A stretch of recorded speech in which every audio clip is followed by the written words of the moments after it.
10 বছর জেল খেটে বাসায় আসা মাত্রই মা বলে উঠলো, খুনিটা আমার বাসায় এসেছে কেন? বেরিয়ে যেতে বলো কেউ। মা, আমাকে বিশ্বাস করো, আমি বাবাকে হত্যা করি নাই। তুই যদি কখনো আমার সামনে আসিস তবে আমার মরা মুখটা দেখবি। এমন কথা বলিও না মা, আজ অন্তত একটু বুকে জড়িয়ে নাও তোমার এই সন্তানকে। তোর স্থান কোথাও নেই, আর কোথাও হবেও না। রাফি, এই খুনিটাকে বের করে দে এখনই। রাফি বলল, ঠিক আছে মা, আমি দেখতাছি। তখন হাসিব বলল, ভাইয়া তোমরা আমাকে বিশ্বাস করো, আমি বাবাকে খুন করি নাই। রাফি বলল, বাবা নামটা মুখে আনবি না, তোর মতো সন্তান যেন কারো কোনো বাবা মায়ের ঘরে জন্ম না নেয়। হাসিব বলল, তুমিও অবিশ্বাস করতেছো ভাইয়া? জানো ভাইয়া, এই 10টা বছর আমি ঘুমাতে পারি নাই এই অপবাদ নিয়ে। রাফি একটু হেসে বলল, তোর কথা শুনে আমার হাসি পাচ্ছে। নিজের বাবাকে হত্যা করে দোষী হয়ে 10 বছর জেল খাটলি, আবার তুই বলতাছিস মিথ্যা অপবাদ?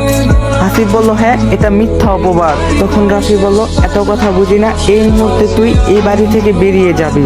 হাসিব বলল, আমার তো যাওয়ার কোনো জায়গা নেই, আমি কোথায় যাব এই বাড়ি ছেড়ে? রাফি বলল, যাবি নাকি ঘাড় ধাক্কা দিয়ে বের করে দিব তোকে? হ্যাঁ। এইসব কথা দূর থেকে হাসিব ও রাফির মা শুনতেছিল। হাজারটা ভুল করলো মায়ের বুকে, কিন্তু সন্তানের জায়গা থাকে।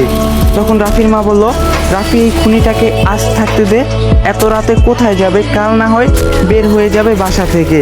রাফি বলল, কিন্তু মা, একে বাসায় রাখা কি ঠিক হবে? যদি আবার কিছু কাহিনী ঘটায়? হাসিব বলল, বিশ্বাস করো, আমি কিছু করব না, আমাকে আজকে রাতটা থাকতে দাও, আমি কাল চলে যাব।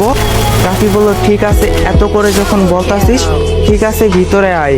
এরপরে রাফি হাসিবকে নিয়ে ভিতরে এসে একটি রুম দেখাই দেয় ঘুমানোর জন্য।